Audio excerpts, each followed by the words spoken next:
दरअसल जिस तरह इजराइल के खिलाफ अरब देश लामबंदी कर रहे हैं, उसे देखते हुए महाशक्ति अमेरिका ने अपनी Ohio class guided missile submarine को स्वेज नहर के नॉर्थ ईस्ट इलाके में मौजूद कारिया में तैनात कर दिया है। वहीं मिडिल ईस्ट की खुफिया एयर स्पेस में अमेरिकी बम वर्षक B-1 लैंसर भी उड़ान भरता दिखाई दिया है। और इतना ही नहीं, हूती के हमलों को देखते हुए रेड सी में अमेरिका ने अपने डिस्ट्रॉयर USS केर्नी को तैनात कर दिया है।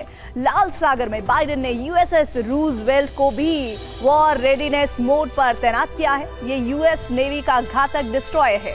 और इसके अलावा लाल सागर में USS थॉमस हडनर ने भी मोर्चा संभाल रखा है। अमेरिका ने रेड सी में असॉल्ट शिप USS बेटन को भी एक्शन मोड में रखा हुआ है। और इसके साथ ही लैंडिंग शिप USS कार्टिल हॉल और ट्रांसपोर्ट शिप USS मीसा वर्दे भी लाल सागर में मुस्तैद है। अमेरिका ने तैनाती यमन, ओमान, सऊदी अरब, UAE और कुवैत के लिए की है। और अगर इन देशों से इजराइल पर किसी भी तरह के हमले होते हैं तो अमेरिका के घातक डिस्ट्रॉयर भी भीषण प्रहार करेंगे। लाल सागर के साथ ही भूमध्य सागर में भी अमेरिका के घातक लड़ाके तैनात हैं। अमेरिका का aircraft carrier USS Dwight D Eisenhower, aircraft carrier USS Gerald R Ford, guided missile destroyer USS ग्रावेली और घातक डिस्ट्रॉयर USS मेशन भूमध्य सागर से बारूदी बारिश के लिए तैयार है। भूमध्य सागर में अमेरिका की तैनाती लेबनान, सीरिया, तुर्की, जॉर्डन और इराक के लिए की गई है।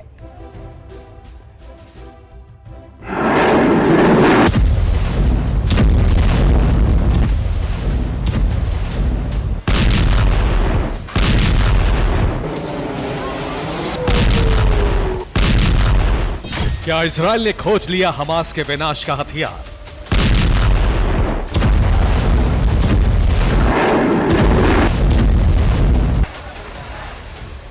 क्या गाजा में होगी फिलिस्तीन अथॉरिटी की वापसी?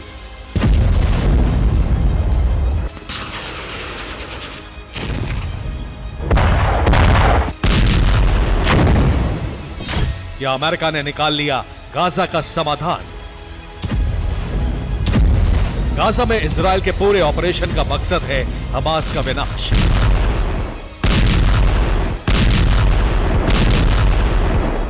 गाजा में हमास के दबदबे को पूरी तरह खत्म करने के लिए इजराइल ने अमेरिका के साथ एक ऐसा फॉर्मूला तैयार किया है जिससे गाजा में हमास की सत्ता खत्म हो जाएगी और उसकी जगह पर फिलिस्तीन नेशनल अथॉरिटी यानी PA की सत्ता बहाल होगी। रिपोर्ट्स के मुताबिक फिलिस्तीनी अथॉरिटी पर इसके लिए अमेरिका ने जबरदस्त दबाव बना दिया है। अमेरिकी विदेश मंत्री एंटनी ब्लिंकन ने इसी मकसद को पूरा करने के लिए एक बार फिर फिलिस्तीन के प्रेसिडेंट महमूद अब्बास से मुलाकात की। रामल्ला में दोनों नेताओं की 10 दिन में यह दूसरी मुलाकात है। अमेरिका चाहता है कि इजराइल गाजा में जल्द से जल्द ग्राउंड ऑपरेशन पूरा करे। इसके बाद फिलिस्तीन अथॉरिटी को गाजा की भी कमान सौंपी जाए। गाजा में फिलिस्तीन अथॉरिटी अमेरिका के इशारे पर काम करे। दावा किया जा रहा है कि इस बारे में पूरा प्लान तैयार किया जा चुका है। रिपोर्ट्स के मुताबिक फिलिस्तीन के प्रेसिडेंट महमूद अब्बास भी गाजा का कंट्रोल हाथ में लेने को तैयार है, लेकिन वो पहले चाहते हैं कि हमास का खात्मा हो। महमूद अब्बास पहले हमास का खात्मा इसलिए भी चाहते हैं क्योंकि फिलिस्तीन अथॉरिटी को सन्स ऑफ जंदाल नाम के संगठन ने जंग में उतरने की धमकी दी है। माना जा रहा है कि सन्स ऑफ जंदाल भी हमास का ही प्रॉक्सी संगठन बनकर काम कर रहा है।